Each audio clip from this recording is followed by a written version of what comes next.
Hey guys, welcome to Randy's Road Life, where I guess I want to give you some news. But before I do so, like and subscribe to the channel, hit the bell so you can get notifications when I do post videos like this and other types of content that may help you guys. So, in the trucking life, which is Randy's Road Life, over the last few years, I've had a lot of frustration, consternations, and all types of suffixes that end in tion. Okay, and a lot of that has to do with like the poor choice in companies. I mean, you gotta face it, guys. It's like ultimately it's our choice to go to these places, and I have to. You got to take responsibility for these things. And man, the Chicago trucking scene is absolutely atrocious. You know, they're not the only bad actors, whether it's the Indians or the Africans but there's also Americans. And so it lends to a lot of fraud, even on the American side of it. It lends to a lot of fraud, you know. And we can't blame everything on the foreign driver. Of course, they need their fair share, because you should not be driving on these roads without a valid CDL, a commercial driver's license, that you obviously got from either being trained by a company who does train CDL to get the CDL, or a certified training facility for trucks. So, and then actually being trained in what you're doing, whether it's open deck, whether it's dry van or reefer, being taught, how to actually drive on the road, understanding the language, reading and writing, and having proper etiquette.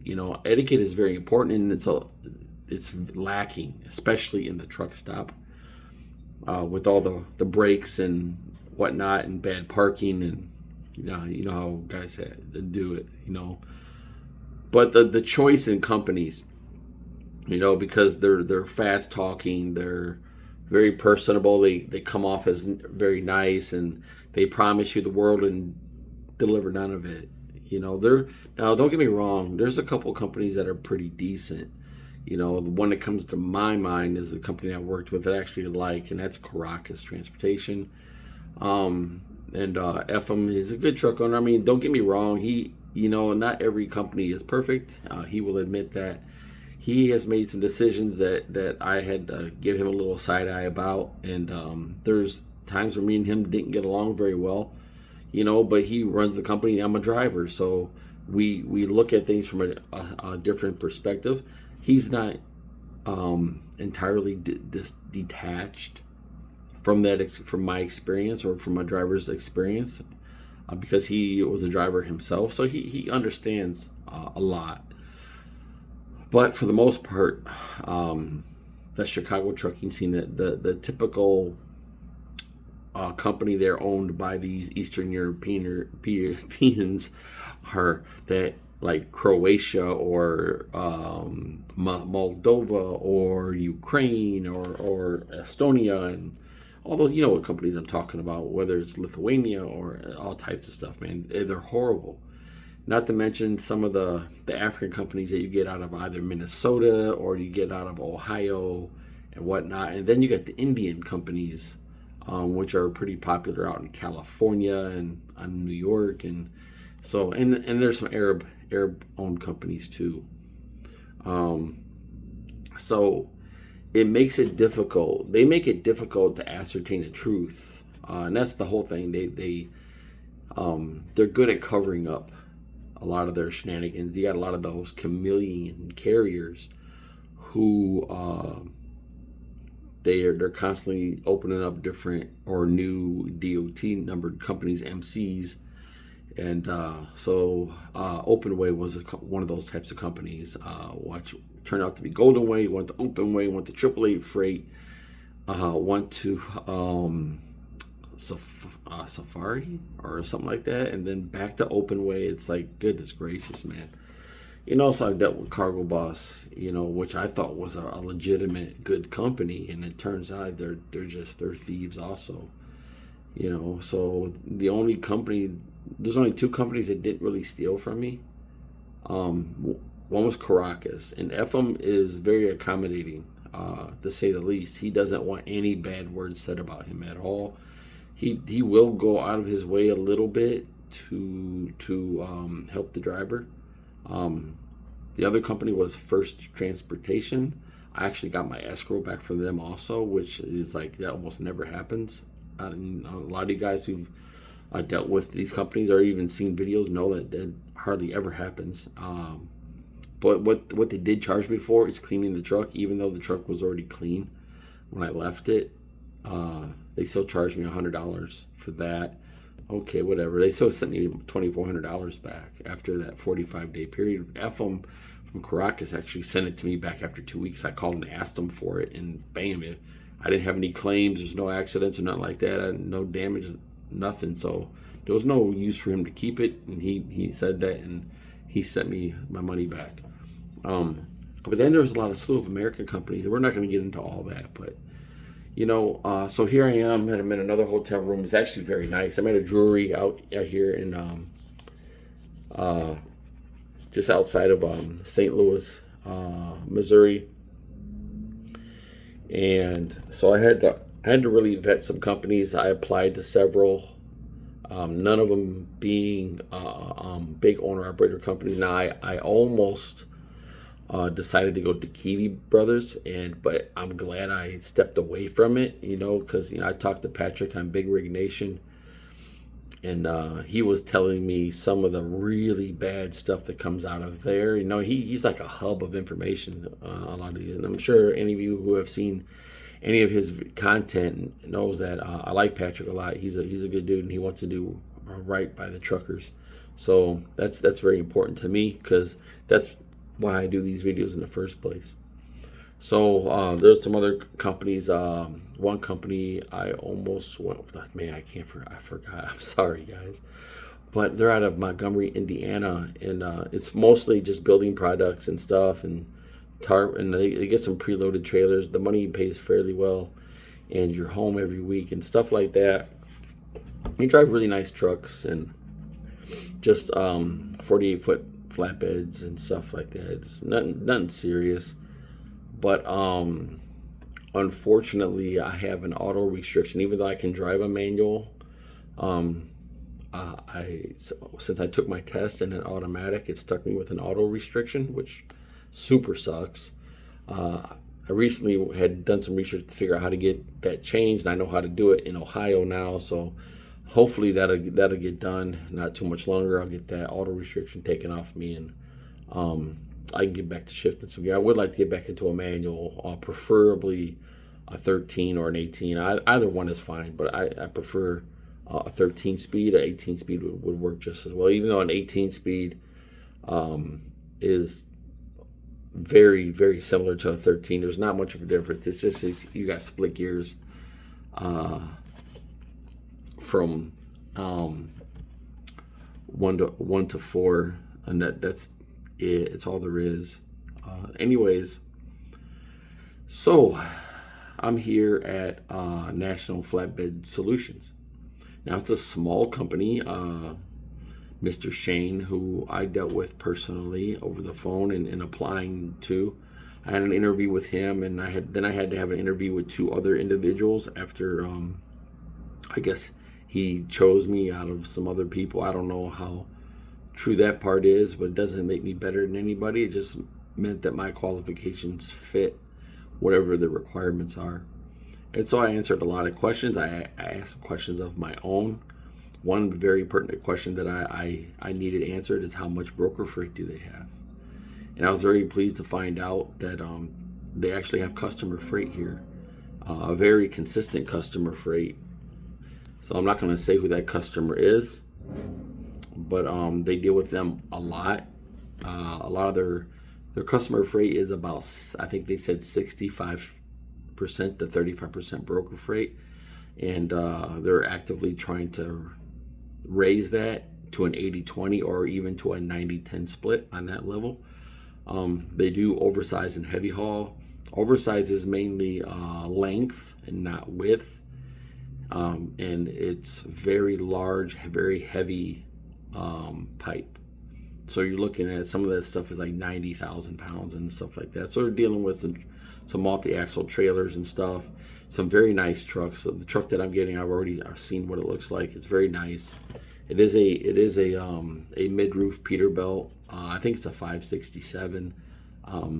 It's pretty nice.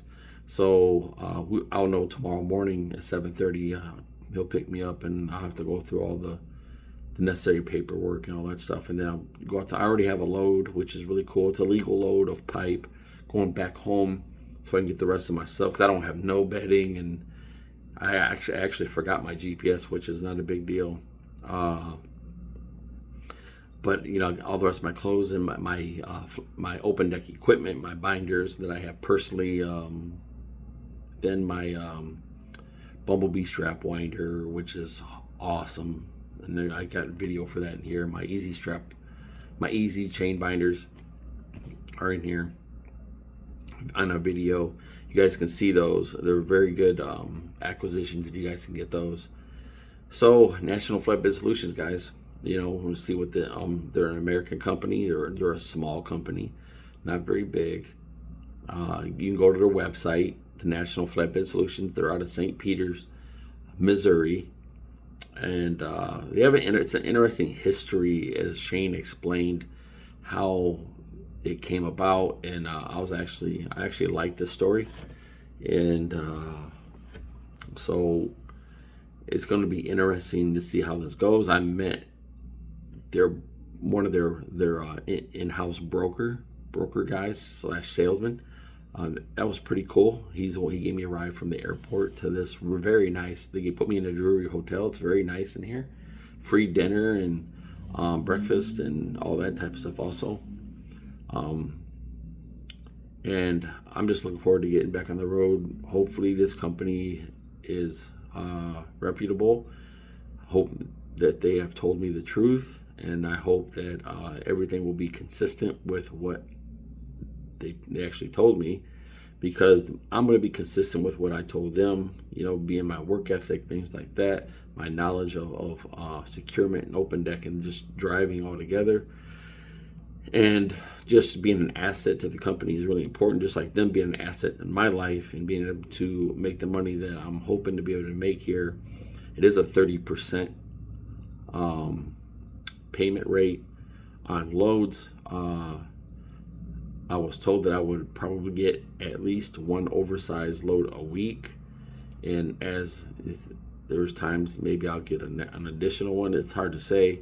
They do have 6 and 4 foot tarps. They don't tarp anything above 6 feet. In case some of you guys want to know that. Tarping's not an issue to me. I don't really care. Although if the weather is really bad, that does become an issue, especially the wind.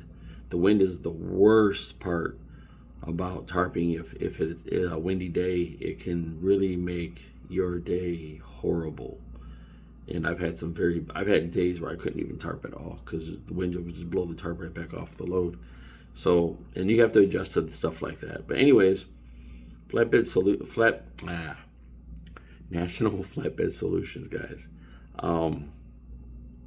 It's going to be interesting, and I'm going to keep you guys up to date. I'm not sure how much they're hiring. I think I'm the last driver.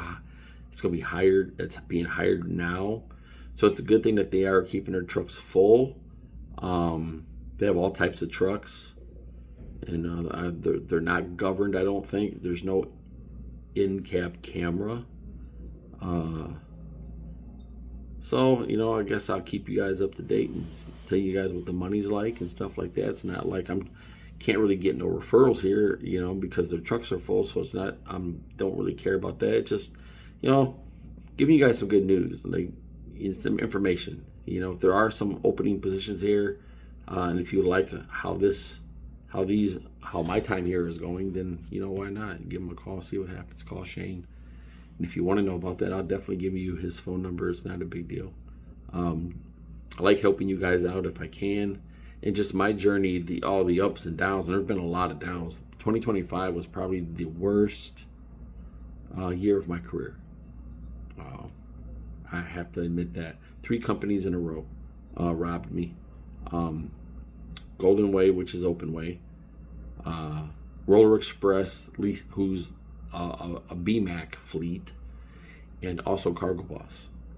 And so a lawsuit is about to be filed imminently. And once that is going in, I'll do another video about that and give you guys the particulars about that. That way we need hope, right? We need things to happen. We need, answers. We need justice. And I think this is part of that. And there's a lot of companies that have lawsuits against them.